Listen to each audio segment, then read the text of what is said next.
지식에서 지혜로의 길을 찾아나가는 지투지입니다. 함께해 주시는 여러분에게 언제나 감사드립니다. 여러분, 주식시장에서 투자자들이 가장 치명적이고 또 회복 불가능한 손실을 입는 시기가 과연 언제일까요? 보통은 경제 위기가 닥치고 온통 그 붉은색 하락장으로 도배된 공포의 시기라고들 생각하시죠? 네네, 저도 당연히 막 주가 폭락할 때라고 생각했거든요. 그런데 놀랍게도 역사상 가장 참혹한 계좌의 붕괴는 모두가 돈을 벌고 있다고 환호하는 바로 그 시기. 그러니까 강세장 한가운데서 잉태된다고 합니다. 맞아요. 정말 아이러니하죠. 네, 그래서 오늘은 저희 유튜버 G2G의 깊이 있는 탐구 콘텐츠로서 이 주식시장이라는 거친 바다에서 절대 흔들리지 않는 벤저민 그레이엄의 현명한 투자자의 절대 원칙을 깊이 파헤쳐 보려고 합니다. 늘 그래도 여러분의 구독과 좋아요가 이 탐구 여정에 정말 큰 힘이 됩니다. 네, 감사합니다. 자, 오늘 우리는 대중이 환호 속에서 스스로 뛰어드는 그 비유령주의에 함정하고 투자의 궁극적인 방패라 불리는 안전마진의 메커니즘을 진짜 낱낱이 해부해 볼 텐데요. 이게 어떻게 보면 큰 그림이 필요한 주제잖아요. 그렇죠. 이 주제는 사실 단순한 매매 기법을 넘어서는 자본주의 시장에서 살아남기 위한 생존 철학에 가깝거든요. 생존 철학이요? 단어가 벌써 묵직한데요? 네, 왜냐하면 시장은 필연적으로 거대한 변동성의 폭풍우를 동반하잖아요. 벤저민 그레이엄이 그 끔찍한 대공황이라는 처절한 붕괴를 겪으면서 깨달은 게 있어요. 대공황. 바로 돈을 버는 것보다 중요한 게 어떻게 내 자산을 지켜내는가였습니다. 오늘 우리가 나눌 이 원칙들이 왜 수십 년이 지난 지금도 변하지 않는 투자의 중력처럼 작용하는지 그 근본적인 작동 원리를 들여다보게 되실 겁니다. 너무 기대가 됩니다. 그러면 일단 강세장의 모순부터 좀 짚어보고 싶은데요. 사실 호황기에는 시장 전체가 극단적인 낙관론에 휩싸이잖아요. 네, 온통 핑크빛이죠. 네, 막 기업들 실적도 좋다고 하고 유동성도 넘치고 무엇보다 주변에서 지인들이 다들 주식으로 돈 벌었다는 이야기가 막 들려오잖아요. 제일 위험한 신호죠, 그게. 그렇죠. 이럴 때 대중은 시장의 상승세가 앞으로도 영원할 것이라는 환상에 딱 빠져버리게 됩니다. 맞습니다. 바로 그 지점이 시장이 파놓은 가장 매혹적인 함정이에요. 그레이엄은 이걸 투기자의 착각이라고 불렀거든요. 투기자의 착각이요. 네, 강세장이 막 물을 익으면 투자자들의 머릿속에서는 그 위험에 대한 인식 자체가 마비가 되어버려요. 리스크를 아예 못 보는 거군요. 그렇죠. 이 높은 수익률이 장래에도 틀림없이 계속될 것이다. 혹은 지금 주가가 기업 가치에 비해 지나치게 높을 리 없다. 이런 식의 맹신이 시장을 지배하게 되죠. 네네. 하지만 노련한 투자자는 온 시장이 파티를 즐기면서 극단적 낙관론을 막 쏟아낼 때 오히려 다가올 폭풍의 냄새를 맡습니다. 와우. 그러니까 남들 다 취해 있을 때 혼자 술 깨서 비상구 찾는 거네요. 아주 정확한 비유입니다. 그들에게 호황기란 영원한 번영의 약속이 아니라 앞날이 순탄치 않음을 알리는 가장 날카로운 경고 신호인 셈이죠. 잠깐만요. 근데 여기서 의문이 하나 생깁니다. 강세장 끝물에 너무 비싼 가격의 주식을 사서 물리는 게 문제라면 그게 또 특정 주식에만 국한되는 건 아니지 않나요? 어떤 의미시죠? 그러니까 테크 기업이든 제주 우량주든 간에 가치보다 너무 비싸게 사면 다 위험한 거 아닌가요? 당연히 그렇죠. 그런데 그레이엄은 유독 비우량주, 이 비우량주를 콕 집어서 가장 치명적인 함정이라고 경고했단 말이죠. 왜 굳이 비우량주를 강조했을까요? 아주 훌륭한 지적입니다. 물론 인류 우량주를 터무니없이 비싼 가격에 사는 것도 위험하긴 해요. 네. 하지만 역사를 쫙 되짚어보면요. 투자자들에게 진정한 의미의 파멸, 그러니까 영구적인 자본 손실을 안겨준 주범은 사실 따로 있었습니다. 그게 바로 비우량주라는 거군요. 네, 맞아요. 강세장에 편승한 비우량주들입니다. 비우량주는 기본적으로 안정성이 떨어지는 기업들이잖아요. 그렇죠. 평소엔 잘 안 쳐다보는 주식들이죠. 맞습니다. 하지만 덩치가 작고 변동성이 크다 보니까 호황기에는 이게 마치 엄청난 성장 잠재력을 가진 것처럼 포장이 됩니다. 어떤 메커니즘인지 딱 알 것 같아요. 이거 비유를 좀 해보자면 동네 유행 타서 한철 입고 버릴 옷을 막 명품 가격에 사는 거랑 비슷하네요. 오, 진짜 와닿는 비유네요. 아니면 그 바다로 치면 밀물때 들어오는 거대한 조류에 막 밀려 올라가는 낡은 나룻배 같은 거 아닐까요? 물이 가득 차오른 강세장에서는 튼튼한 요트든 낡은 나룻배든 똑같이 높이 떠오르잖아요. 그렇죠.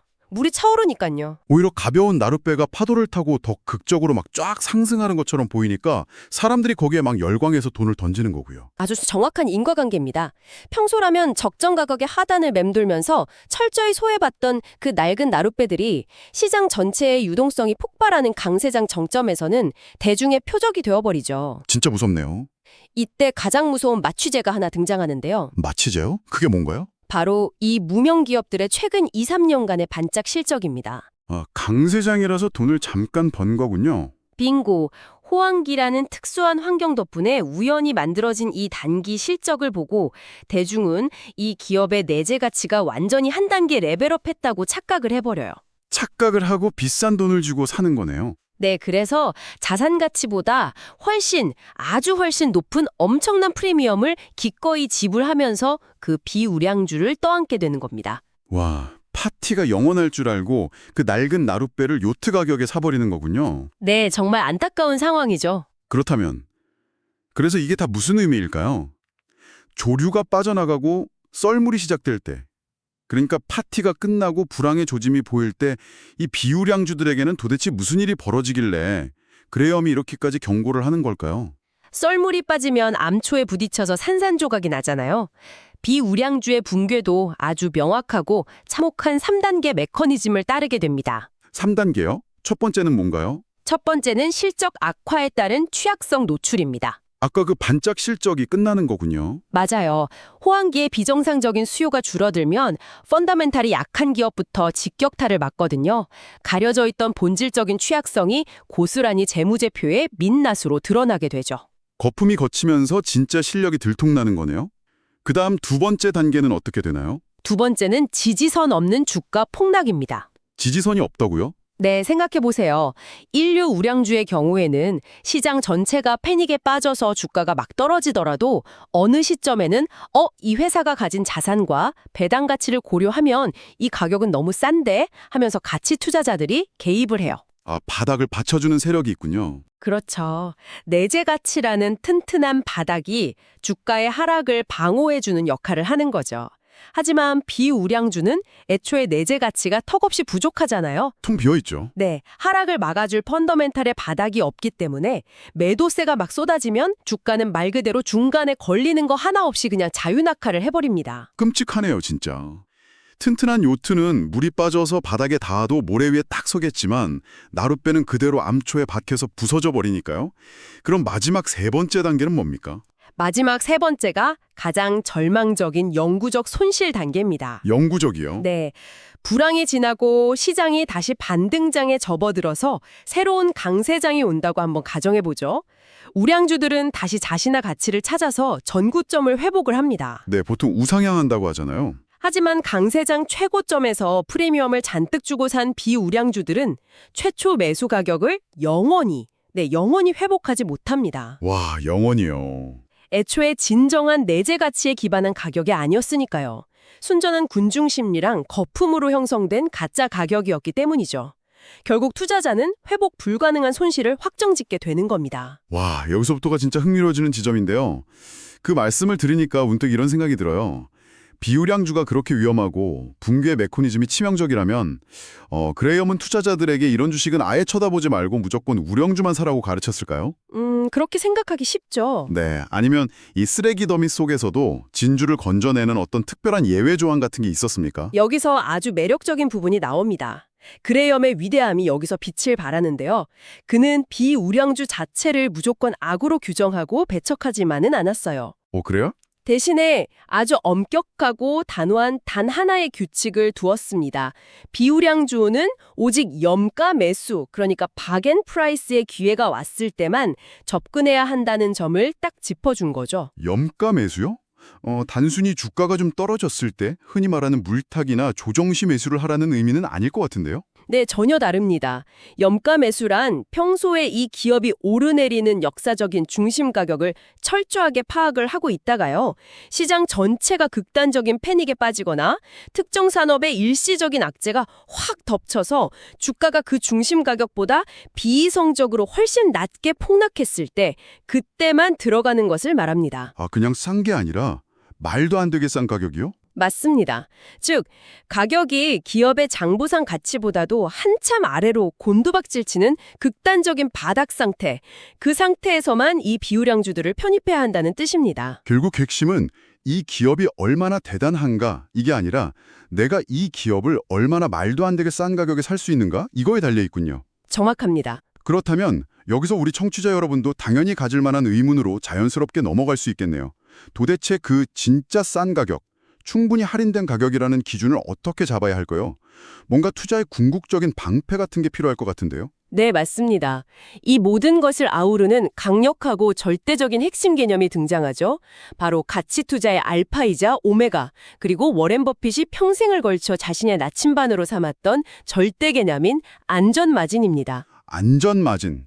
와, 주식시장에서 너무나도 유명한 단어인데 막상 의외로 이게 정확히 어떻게 작동하는 원리인지 아는 분들은 많지 않더라고요. 네, 그래서 제가 아주 직관적인 인프라 비유를 하나 들어보겠습니다. 네네. 어떤 엔지니어가 거대한 현수교를 설계한다고 쳐볼게요.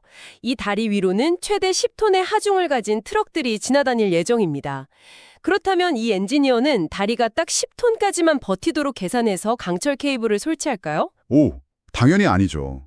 예상치 못한 돌풍이 막 불 수도 있고 10톤 트럭 2대가 동시에 막 쌩 하고 지나갈 수도 있잖아요. 그렇죠. 자재에 보이지 않는 결함이 있을 수도 있고요.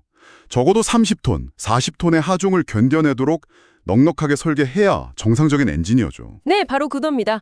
그 넉넉한 설계가 바로 주식시장의 안전마진이에요. 아, 견뎌야 할 하중과 실제 버틸 수 있는 강도의 차이, 즉 기업의 진짜 가치인 적정 주가와 현재 시장에서 거래되는 시장 가격 사이의 넉넉한 격차.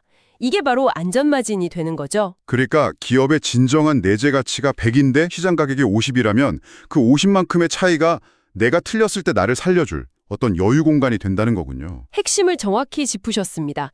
이 안전마진이 존재하는 진짜 이유는요, 우리가 미래를 정확히 예측할 수 없기 때문입니다. 예측할 수 없으니까요. 네, 우리는 경영진이 언제 치명적인 오판을 할지, 언제 갑자기 새로운 경쟁자가 등장할지, 거시경제가 언제 무너질지 전혀 모르잖아요. 알면 다 부자 됐겠죠. 그렇죠. 하지만 안전마진을 충분히 확보하고 진입을 했다면 나의 예측이 완전히 빗나거나 예상치 못한 재난이 딱 발생하더라도 그 내재 가치와 시장 가격 사이의 깊은 격차가 일종의 충격 흡수 장치가 되어주는 거예요.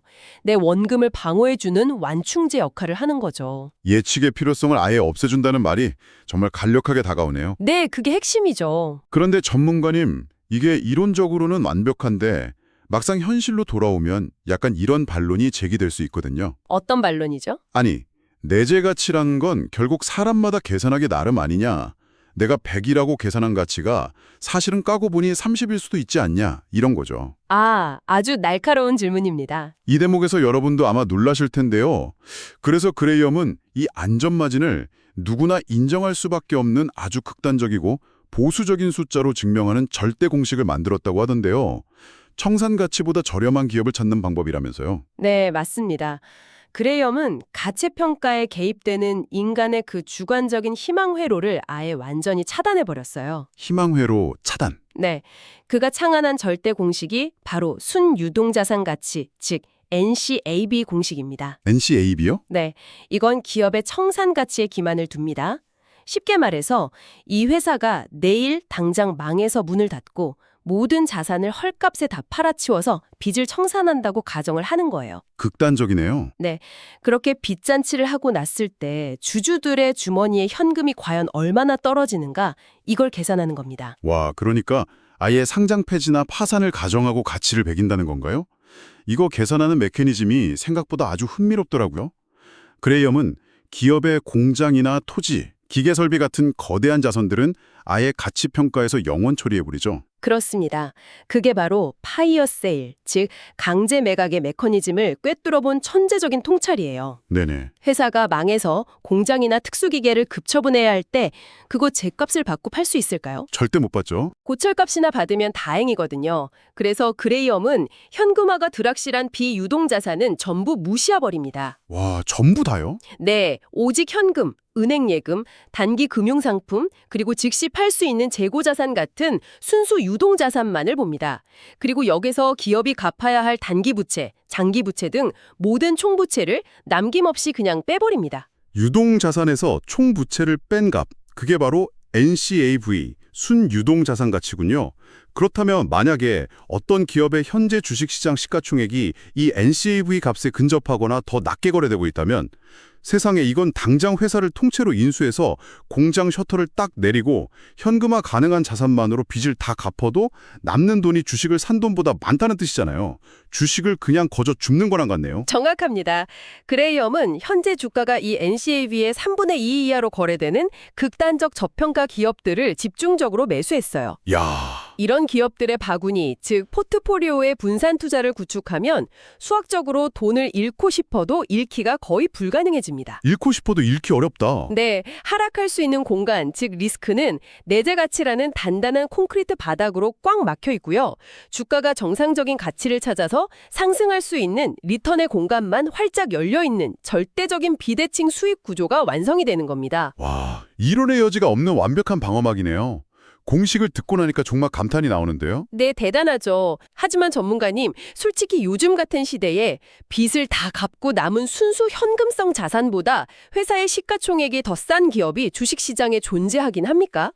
찾기 쉽진 않죠. 그 정도로 시장에서 버림받았다면 당장 내일 상장 폐지될 심각한 결함이 있는 그 이른바 담배꽁초 같은 쓰레기 기업들 아닐까요? 아주 현실적이고 예리한 지적입니다.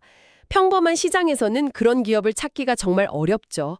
또한 그런 주식들은 성장성이 완전히 멈춰 있거나 산업 자체가 사양길에 접어든 말씀하신 대로 완전히 소외된 기업들일 확률이 높습니다. 그렇죠. 하지만 가치 투자의 본질은 기업의 화려한 성장성에 돈을 지불하는 것이 아니라 대중의 비이성적인 공포가 만들어낸 가격과 가치의 극단적 괴리에 투자하는 것입니다. 괴리에 투자한다. 네, 시장 전체가 패닉셀링에 빠지면요. 진짜 멀쩡한 기업조차도 유동성 부족 때문에 이런 NCAV 이하의 가격으로 곤두박질 치는 순간들이 역사적으로는 늘 존재해 왔습니다. 아, 위기 순간에요. 그럼 이 대목에서 아주 중요한 질문이 하나 떠오릅니다. 우리 청취자분들을 대변해서 질문을 드려볼게요. 네, 좋습니다. 이걸 실제 우리의 투자 마인드셋에 어떻게 적용해야 할까 하는 건데요. 아마 들으시는 분들은 이런 내적 갈등을 느끼실 거예요. 좋다. 머리로는 공식 다 이해했다. 네네. 하지만 현실에서 내 포트폴리오에는 움직이지도 않는 이런 소외된 주식만 가득한데 옆집 사람은 오늘 유행하는 테마주나 AI 관련주로 수십 % 수익을 냈다고 자랑을 한다면 과연 내 멘탈이 버틸 수 있을까? 이럴 때 우리는 도대체 어떻게 마음을 다잡아야 할까요? 투자의 성패를 가르는 가장 혹독한 시험대가 바로 그 지점입니다. 투자는 단순히 재무제표를 읽는 지적 게임이 아니에요. 지루함과 시기심을 견뎌내는 심리전이죠. 아, 심리전? 여기서 우리는 주식시장의 유일한 진리를 다시 한번 새겨야 합니다. 투자에서 가장 중요한 것은 화려한 단기 수익률로 남을 이기는 것이 아닙니다. 그럼 뭐죠? 오직 시장에서 퇴출당하지 않고 생존하는 것입니다. 잃지 않아야 살아남고 살아남아야 번다는 철학이죠. 살아남는 자가 승리한다. 강세장에서 테마주 쫓는 사람들은 결국 한 번의 폭락으로 모든 걸 다 잃고 시장에서 쫓겨나니까요. 맞습니다. 현금과 안전마진이라는 방패가 없으면 투자자는 비투나 반대매매 같은 시장의 그 무자비한 변동성에 멱살을 잡혀서 바닥에서 주식을 강제 청산당하게 되거든요. 쫓기듯 손절매하게 되는 거군요. 네. 하지만 안전마진이라는 방패 뒤에 숨어 있다면 주가가 일시적으로 떨어지거나 횡보하더라도 공포에 질려 던지지 않고 굳건히 버틸 수 있습니다. 기업의 가치가 시장에서 제자리를 찾아갈 때까지 기다릴 수 있는 시간의 통제권을 갖게 되는 거죠. 와, 그 기다림이라는 단어에서 투자의 가장 아름다운 마법이 떠오릅니다. 바로 복리 효과 말이죠. 네, 복리의 마법. 투자의 대가들이 진짜 이구동성으로 찬양하는 그 기적 같은 힘이잖아요. 맞습니다. 파산하지 않고 시장에 오래 살아남아서 자본을 굴린 자만이 누릴 수 있는 특권이 바로 복리입니다. 여러분 혹시 그 전설적인 투자자 워렌 버핏이 이룩한 수십조 원의 자산 중에 90% 이상이 언제 형성되었는지 아십니까? 언젠가요? 바로 그의 나이 60세 이후입니다. 와, 60세 이후에요? 진짜 놀라운 사실이네요. 네, 중간에 치명적인 손실로 원금을 까먹고 제자리로 돌아가는 그 초기화 과정을 겪지 않았기 때문에 시간의 지수함수적 폭발력을 고스란히 다 누릴 수 있었던 겁니다. 결국 내재 가치가 회복되면서 초과 수익을 주는 거죠. 정말 압도적인 팩트네요. 원금을 잃지 않고 생존한 자만이 복리의 눈덩이를 굴릴 수 있다. 네, 그렇습니다. 그렇다면 오늘 이 논의의 종착지를 향해 한번 가보겠습니다. 이 거친 주식시장에서 시장의 환상에 잡아먹히는 자와 원칙을 지켜 생존하는 자, 즉 투기자와 현명한 투자자의 갈림길을 어떻게 정리할 수 있을까요? 이 둘은 시장을 바라보는 렌즈 자체가 아예 근본적으로 다릅니다. 제가 4가지 나침판으로 요약을 해드릴게요. 네, 좋습니다. 첫째, 군중을 경계하십시오. 투기자는 호황기가 오면 이 파티가 영원할 것이라 맹신하고 주식 비중을 최대로 늘리면서 레버리지를 풀가동합니다. 반면에 현명한 투자자는 극단적 낙관론을 강력한 경고로 수용하고 평소 방어 태세를 갖추죠. 네네. 둘째, 비우량지를 주의하십시오. 투기자는 비우량주의 최근 반짝 실적에 취해서 가장 고평가된 시점에 추격 매수를 감행합니다. 하지만 현명한 투자자는 평소 중심 가격을 파악하고 있다가 오직 염가 매수만 실행합니다. 염가 매수만. 셋째, 안전마진을 사수하십시오. 내가 산 가격과 기업의 청산가치 사이에 넉넉한 격차만이 나를 지켜줄 유일한 구명조끼입니다. 네, 구명조끼. 마지막 넷째, 예측 대신 대비하십시오. 투기자는 자신이 시장을 예측할 수 있다는 오만함에 빠지지만 현명한 투자자는 나는 언제든 틀릴 수 있다는 철저한 겸손함을 바탕으로 안전마진을 확보하는 데 에너지를 쏟습니다. 와, 예측 대신 대비하라. 여러분, 오늘 지투제에서 탐구한 깊이 있는 논의들을 이렇게 간결하게 갈무리해 볼 수 있겠네요. 폭풍우가 몰아치는 주식시장에서 우리의 소중한 자산을 지켜주는 것은 헛된 예측이나 유행을 쫓는 발빠름이 아니었습니다. 네, 절대 아니죠. 오직 철저하게 계산된 안전마진이라는 방패와 거대한 시장 앞에서 스스로의 무지함을 인정할 줄 아는 겸손함뿐이었습니다. 이 잃지 않은 투자의 원칙 위에 시간이라는 복리의 마법이 더해질 때 단순한 지식은 비로소 여러분의 자산을 불려주는 지혜로 탈바꿈할 것입니다. 네, 정말 좋은 요약입니다. 오늘 나누었던 이 깊은 통찰들이 유익하셨다면 저희 유튜버 G2G의 채널에 구독과 좋아요, 그리고 여러분의 통찰력 있는 댓글로 소통해 주시길 아주 자연스럽고 따뜻하게 당부드립니다. 여러분과 함께하는 소통이 다음 탐구를 준비하는 원동력이 되니까요. 네, 많은 참여 부탁드립니다. 자, 끝으로 여러분의 뇌리를 스칠 만한 흥미롭고 조금은 도발적인 질문을 하나 던지며 여운을 남기려고 합니다. 여러분, 오늘 우리의 이야기를 듣고 나니 어떠신가요? 혹시 지금 여러분의 포트폴리오에서 가장 위험한 것은 금리가 오르내리고 하루하루 붉고 푸르게 변하는 저 거친 주식시장의 변동성 그 자체가 아니지 않을까요? 어쩌면 진짜 위험은 남들이 다 돈을 벌며 파티를 즐길 때 나 혼자만 이 축제에서 소외될지도 모른다는 그 조바심, 즉 여러분 마음속 깊은 곳에 숨어있는 투기자 본성이 아닐까요? 오늘 밤에는 화려한 주식창을 끄고 조용히 스스로의 포트폴리오에 진정한 안전 마진이 존재하는지 점검해 보시길 바랍니다. G2G는 다음 시간에도 지혜가 담긴 깊은 탐구로 돌아오겠습니다. 함께해 주셔서 감사합니다.